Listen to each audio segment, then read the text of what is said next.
It is week 11. Welcome to Deep in the Stripes, the sickest Bengals podcast around. I am your host, Elise Jesse, and as always, thank you for being here because I know that you could literally be doing anything else in the world with your time. So thank you for being here. Let's get into the Bengals-Chargers conversation. Turn up your volume. Because you're about to listen to The Sick Podcast. Deep in the Stripes with Elise Jesse. From 31 yards, McPherson. And Cincinnati is heading to the Super Bowl. They did it. They beat Mahomes at home. Wow, Joe Burrow. No way. The sickest Cincinnati Bengals podcast. It's gonna be sick. All right, guys. Hello and welcome in. First of all, I'm going to correct something quickly. Actually, it's not really a correction. It's more making sure that there is full comprehension across the board of what I'm talking about. Last week, I posed the question, what was the point of extending Joe Burrow and signing him to a mega contract? Some of you took that as me saying that Joe Burrow should ask for a trade. No, you misunderstood. You misunderstood that question completely. I don't think that Joe Burrow should ask for a trade. I don't think he will ever ask for a trade. I don't think that that is even on his radar. So some of you are twist masters, like your family doesn't even want you to play Twister on Thanksgiving because they know you'll win. You're not a part of that game because you're so twisty. They know you will win and you will not be fun to play with. I'm not going to play either. Here's the thing about me. I am brutally honest. That's just something that I like to be. That I think that life is easier that way when you are just simply brutally honest. And I still think that that question is valid from the front office. What was the point of paying Joe Burrow a mega deal if you are not also going to extend resources on the other side of the ball to help the man ultimately achieve the goal of winning a Super Bowl like you so badly want? I have covered this team for over a decade. I have heard Mike Brown say on numerous occasions that he wants to win a Super Bowl. Maybe this is a dumb assumption. I assume that they know that Joe Burrow cannot win a game by himself. He cannot win and ultimately take this team to the Super Bowl by himself. He has Jamar Chase with him. Great. Even the two of them cannot do that by themselves. That's why this is a team game of 11 on the field from your team at all times. He's not going to do it by himself. He's not going to. And I know that the front office allocated funds in free agency in the offseason. We will get to that. And just how the decision has been, how those decisions were made and how they have gotten to this point. And I'm assuming that the front office is noticing how hard Joe Burrow is having to work. He has, you've heard multiple people say this. He has one of the hardest jobs in the NFL right now. He could score 40 plus points and have no backup from the other side of the ball, still losing games. And that brings me to our first graphic that we want to show you. Bengals are 4-6 right now. 4-6. They're 9th in the AFC, but also look at the individual stats, which is just astonishing. If you listen to the national media, these stats are why this team is being talked about in a relevant conversation right now. It's because Joe Burrow is number one in the NFL with, you see it right there on your screen, 2,672 yards. Jamar Chase is just 19 yards away from 1,000. Trey Hendrickson, he leads the NFL with 11 sacks, and yet they are 4-6. Hendrickson also leads the league with 52 pressures. That's 3 above Nick Bosa. You've got Trey performing at a Pro Bowl level. All 3 of these guys, Pro Bowl level performances, and your team has jack to show for it. 4 wins as we enter week 11? That is unacceptable, you guys. You know that. Players know that. I don't have to go through the list of everyone who knows that. It's a very clear, obvious observation. Now, we have to talk about Cam Taylor-Britt because he has been under fire lately, and I think some of the fire is warranted. He ranks, I believe it's, what is he? He's allowed the most yards in the NFL, 565 yards through 10 games. Those stats are according to PFF, by the way. What? Cam?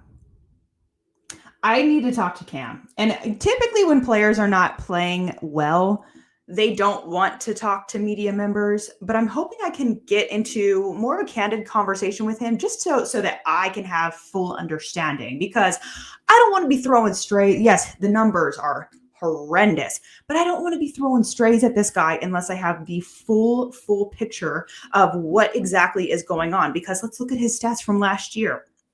Just a season ago, he started in the first 12 games of 2023, and during that span, he tied for the team lead with 4 interceptions. I think he ranked 7th in the NFL at that time. He also had 11 passes defensed and 50 tackles, close to at this point in the game in the season. Then he got hurt with a quad injury. Then he got put on IR with an ankle injury, and people are asking, can he even bounce back? We've seen high quality play from Cam Taylor-Britt in the past. I think it's still in him. I think he can do that. Now I'm starting to question, is he injured? Is there something going on like mentally? Is he just like are there new wrinkles that maybe he is not fully comprehending in Lou's system? Like, what is going on to where Cam Taylor-Britt is missing tackles left and right? It's unacceptable. And I think he would tell you that himself. Now, how about Gino Stone? He was acquired in free agency, and there were a lot of expectations put on him because of the interceptions that he had for the Baltimore Ravens the season prior. He currently ranks 2nd in the league in missed tackles among safeties, 11 missed tackles through 10 games. He is loafing constantly. And those stats are also from PFF, by the way. But here's the thing. On one hand, I've said this before, I think that Lou Anarumo needs a certain type of player, one who can comprehend, because we've talked about it many times. You've heard this a lot if you follow the Cincinnati Bengals, that Lou Anarumo's defensive scheme is very complicated. And that's one of the reasons why it has worked so well in the past, because you have so many different disguises, so many different looks that you're giving to a quarterback, to an offense, and then you're doing something totally different. Not only is that very complicated for a quarterback to read and for an offense to understand, but on the other side, your defensive players have to have full understanding of what the play is, what the look is, what you're actually doing behind the scenes. And I've heard so many players in years past, and even this year, say it took them years to fully feel comfortable and understand exactly what their role was in the defense. So I think that you need guys who are willing to put in the overtime to understand. You need quick learners. You need extremely smart football players. And I'm not trying to call Gino Stone unintelligent in any matter. No case am I calling him unintelligent. But I'm wondering if it's taking him maybe a bit longer to fully understand exactly what is being asked of him in his role in Lou Anarumo's defense. It could also be that he doesn't care. Now that one, I would hope that would not be the case. In talking to him, it doesn't seem like he is that kind of guy to just not care and just be there to make his money. I don't think that's the case. But why is he missing so many tackles? Why does he seem lost on the field? What is going on? The only thing that I can think of, and hopefully I'll get a chance to ask him about that later today so that I understand and then can communicate that to you, is maybe he's having a little bit more trouble than he expected understanding the defensive playbook for the Cincinnati Bengals. Sheldon Rankins making $12 million a year. He is not getting the pressure that he needs to be getting for the Cincinnati Bengals defense to be elite, to be average even. Average. We're praying for average. We're not saying average. No. That's baffling to me because Sheldon Rankins was expected to fill such a huge role on the interior defensive line, and it has just not panned out. And gosh, I like Sheldon Rankins so much as a human being, but I'm just wondering, is he hurt? Is he still dealing with the hamstring injury that he sustained earlier in the season? We've seen players just struggle through a season simply to be a body out on the field, and they're dealing with a significant injury. We've seen that before. Of course, we wouldn't find that out until late January, probably February. But that is a question that I am now asking myself on what's going on. I mean, for the entire defense, you see it sometimes, like they give flashes of being a shut down, get off the field on third down type of defense. I think that you can expect 1 to 2 quarters of that from this defense. When a coach says everybody has to do their job, they don't mean 8 out of the 11 guys. That's not what they're talking about. They mean all 11 out of 11. I do think offensively, this team has got it. When you see the Cincinnati Bengals defense get off the field on third down, I feel like the Cincinnati Bengals offense has to score because you're not guaranteed to see them get off the field on third down every single time. I mean, that's for every single NFL team, but it's specifically this defense. They might do that for a whole quarter, but they haven't been able to consistently do that throughout an entire game, as we've seen so far through the sample size of 10 games. I do want to get to a Facebook question. Todd Hayes commented on my Facebook page, and he asked, what are my thoughts on Duke Tobin potentially parting ways with the Cincinnati Bengals? Is Duke Tobin on the hot seat? I'm going to be very frank with you, as I always am. No, I don't think he's on the hot seat. Here's the thing about Mike Brown, and if you have followed the Bengals for a while, you know this. He does not like to fire people. He does not.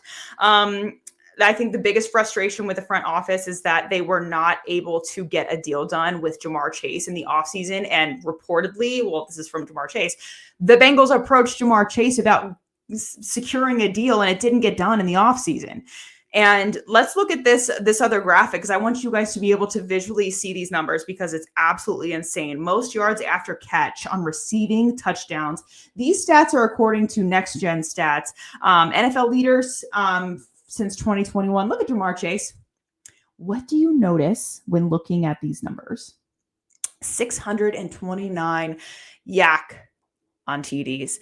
Deebo Samuel is almost 250 yards after catch. He away from Ja'Marr Chase.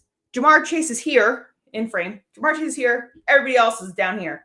Deebo, everybody else. You didn't pay him in the offseason. And after last week's game, his price has gone up. Does that worry you? Worries me a little bit. Can they afford it? They're kind of in a position where they have to figure out a way to afford it at this point. They have to. His price tag, he is a more expensive player than he was before the season started. Now let's look at the, you know what? I didn't finish my thought on Duke Tobin. I don't think that he is on the hot seat. I don't think he's going to lose his job whatsoever. If anything, when looking at this roster and the way that it was built and who they have drafted, not all of their draft picks have panned out like they have hoped for. I think it's an indictment on the size of the scouting department. They have a very small scouting department. I think that it would benefit the Bengals greatly if they could allocate more funds to the scouting department, hire more people. That way you are able to scout up to par with the rest of the NFL. And so you are able to sign the right players. A player could be great in a different system. But is this player, you have to find players that are not only talented, but they also would fit well in Zach Taylor's system and Lou Anarumo's system. That's what you have to figure out. So I think, honestly, they should not get rid of jobs. They should add jobs, is what the Cincinnati Bengals front office should do. And that should totally go to the scouting department. We're going to take a look at the Chargers. And this is unbelievable. First of all, before I even talk about stats from the Chargers, Jim Harbaugh, please look up LA. Their media is so spoiled. I am so jealous of LA's media because Jim Harbaugh, his press conferences are hilarious. The way the way that he uses adjectives to describe the like his players and stuff is so entertaining. And that's what sports is at the end of the day. It's entertaining. Jim Harbaugh is such an entertaining figure in the NFL. And I just know that LA's media has to be having a blast when he gets up to the podium. He is so fun to listen to, first of all. Big fan of his. Chargers, overall as a team, they went 5-12 last year. Right now, they sit at 6-3, 3-1 at SoFi Stadium. Of course, their one loss was to the undefeated Kansas City Chiefs at SoFi Stadium. That is their one blemish at home. That's really not bad. Now, the Chargers are on a 3-game win streak, which people keep making a very big deal about, especially LA's media. Like, I've listened to a bit of their media takes, and they're making a huge deal about the Chargers being 3-0 in their last 3 games, but they're failing to mention that the teams that the Chargers have beaten in the last 3 games: the Saints, 3-7. Okay. The Browns, 2-7. Okay. And the Titans. No offense, Sammy. The Titans.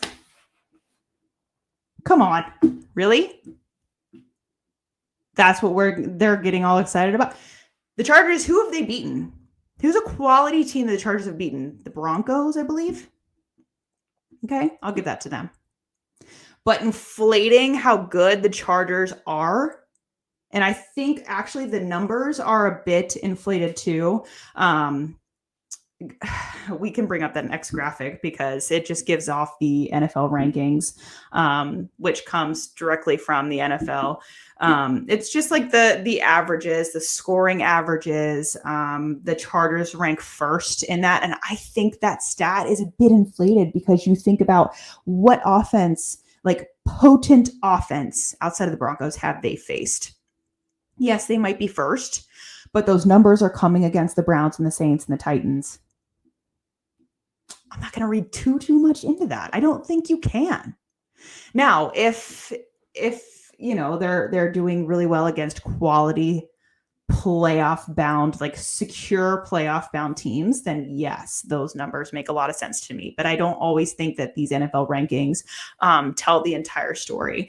Now, in passing offense, they're 22nd, rushing 19th, net defense. They're above average on defense. And again, it's against below average offenses that we have seen. 9th in rushing, 9th in passing. And I think that this will be a very interesting game because the Cincinnati Bengals offense is one that is extremely potent, as we all know. And I think even though the Chargers have the number 1 ranked defense right now, I am interested to see how the Bengals offense in SoFi Stadium on Sunday night will affect these numbers when they come out after Sunday night. So that'll be really interesting. I did watch the Titans and the Chargers game from last week, and my notes from that are Gus Edwards, hard runner. We know that. He was injured. Now I think he's fully healthy.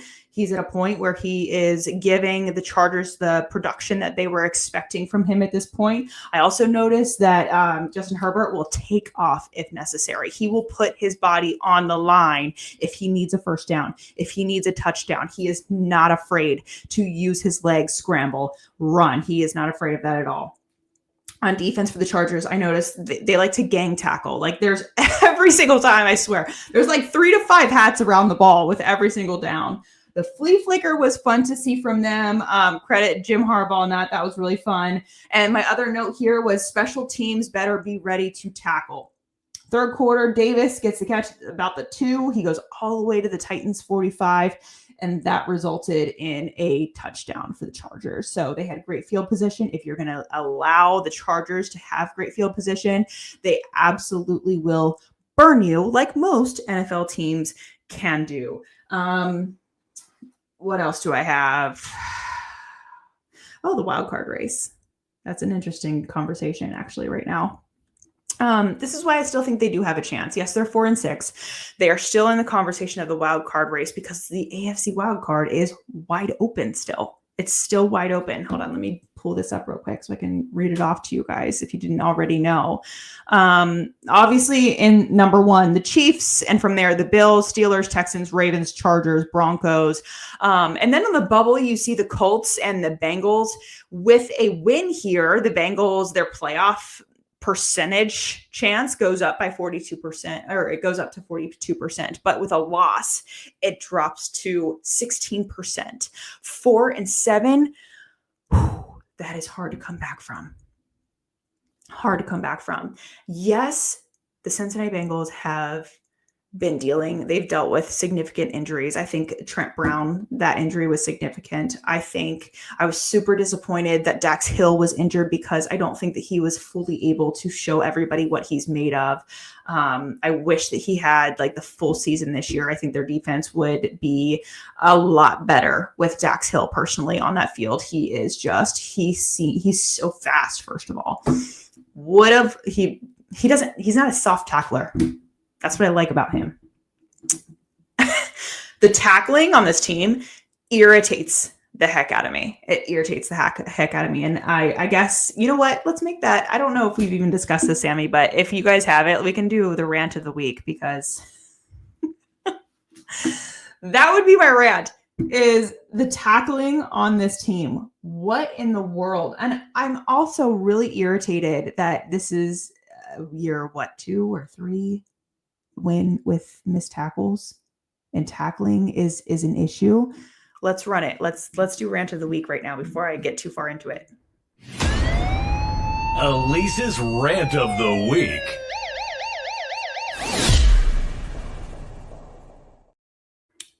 The tackling sucks. Tackling sucks. So bad. It's not even just like the angles, especially from Gino Stone, like the angles have been poor. It's not even that so much as that it looks like soft tackling. They're not wrapping guys up. They're not gang tackling. They're like trying to push guys into bounds. They're trying to rip the ball away. It's like one hand tackling. No, wrap them up like you were taught to do your whole life playing football. I don't understand how that's a hard concept at this stage, at this level of football. I don't understand that. I will never comprehend that. I think that has been a contributor to the Cincinnati Bengals' inability to win one-score games. Can we talk about that for a second? In one-score games, let's look at it. They lost by 1 score to New England, to Kansas City, to Washington, to Baltimore twice. They're 0-5 in games decided by 1 score or less. What a disappointment. 4-6 is certainly a disappointment. We are living in a world where Joe Burrow is having a healthy, successful, productive career, and yet this team is in a position where they could go either way. A win on Sunday night, they keep their hopes alive, coasting towards potentially the playoffs. A loss, they are at a major risk of missing the playoffs for a second straight year with a team that has Joe Burrow and Jamar Chase healthy. Last year it was fine. Like they missed the playoffs, and like you give the Bengals an excuse because the face of your franchise is hurt. You're not getting that production that you need from Joe Burrow. Jake Browning actually wasn't bad, but it was still like Bengals fans were just kind of like, well, I mean, Joe's hurt. What can you expect? It's not a big deal if they miss the playoffs because Joe Burrow cannot physically play. He's getting his ligaments fixed, cleaned up, whatever he got done. This year is inexcusable. Now, I know y'all are going to jump in my comments about Zach Taylor's job, and I will say it again. I said it maybe like 7 or 8 weeks ago. Zach Taylor's job, I don't think is on the line. I'm not gonna like give you guys some like spiel about how I think Zach Taylor should be fired, because that's obviously not my decision. And I'm just simply not somebody who's going to call for somebody's job. And I will always say that, and I will always be that way. That's just how it is. I don't think his job is on the line. We could see some shakeups under him. We've seen that in years past, but under Zach Taylor, but I don't think that Zach Taylor himself is in the hot seat whatsoever from the Cincinnati Bengals front office. One thing, this is such a tidbit, but I've been thinking about it a lot this week. I wasn't going to say this on the podcast, but now I feel like I should. When Marvin Lewis was parting ways with the Cincinnati Bengals, I was called into work that day, and I can't tell you how many conversations I had, like how many phone calls that I was on with different position coaches that day when the news broke that Marvin Lewis and the Bengals were parting ways. And I remember all of them independently saying, because if one guy says something, I look and I just keep my ears. If I think it's interesting, I just keep my ears open, because if I hear it independently, like it wasn't posed by me or anybody else, if they say something very similar to the other coach and the other coach and the other coach, then I start to think that that is a fact. And I remember hearing over and over again, Marvin Lewis got 3 years and Zach Taylor will get 3 years. He will get the first 3 years. He will get whatever he wants. He will get to do whatever he wants. But after that, if the front office has not seen a Super Bowl or like the caliber of play that they want to see, they start taking over. They start bringing in a heavier hand. His say decreases. So I think that's interesting. Now, I cannot like totally confirm from Zach's camp if that is correct, but that if we know the Brown family, they repeat patterns. That's how it was for Marvin. That's how they all said that it would be for Zach Taylor. So on that note, I'm going to go. I'm going to go to Paycor Stadium. I'm going to find out, hopefully, cross your fingers for me, because I would love to hear from Cam Taylor-Britt and also Gino Stone about what the heck is going on with the tackling on this team, the missed tackles, the yards given up. I would love to know, and I'm sure you would too. So please subscribe. Please comment. I will reply back to your comments if I possibly can. And I will see you at the game Sunday night, big stage, prime time again. I will see you guys on Monday afternoon. Take care. And that's a wrap. Hope you don't miss us too much until next time. Follow the Sick Podcast Deep in the Stripes with Elise Jesse on YouTube, Instagram, Facebook, Google Play, and Apple Podcasts.